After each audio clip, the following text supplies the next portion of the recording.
Sa laki po ng bahay nyo, totoo po ba talaga na 1,500 or $30 lang ang kuryente nyo dyan? Totoo, actually. Pakita ko nga sa... Ano yung kulangot? Ay, kalukul. Pakita ko po sa inyo ha, wait lang. At bakit $30? Di ba kinompute ko na po ito, pinakita ko na sa inyo dati. Papakita ko po sa inyo kung bakit.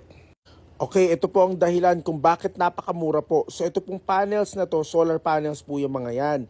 Ito mga to, pag sobrang araw, dito kung saan kami nakatira, mainit. Kaya marami pong nakakollect na electric po to. Ito pong solar panels na yan, meron pa po sa likod to. Dito po sa kabila, dito sa bahay dyan sa kabilang yero. Marami po kami solar panels, mga 35 to 40, hindi ko alam, 35 ata.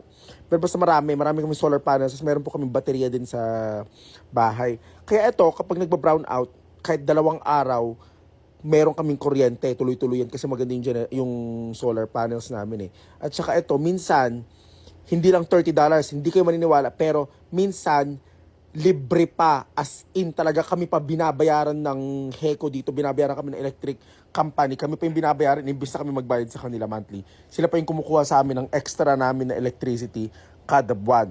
Yung $30 na yun, minsan mahal pa nga yun eh. Minsan, kami pa, na nagtataka kami, nagugulat kami, merong binigay na pera, ganun. Yung pala, kinukuha nila yung electric na nakukuha nila sa solar namin. Kaya mura lang po. Pero usually, regularly, kung wala po kaming solar panels dito, mamamatay talaga ako sa kuryente. Siguro aabot po ng kahit na 30, like almost, siguro mga kahit na kayang-kaya kasi yung aircon namin di ko pinapatay. Tuloy-tuloy yung aircon namin, lahat ng ilaw dito sa bahay nakabukas. Itong nasa labas, nakabukas po palagi yan.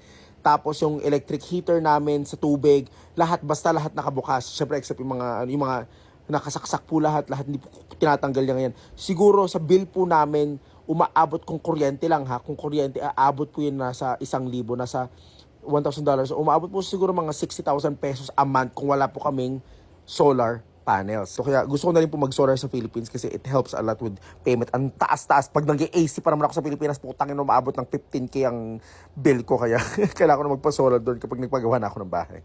Yan lang pa. Thank you.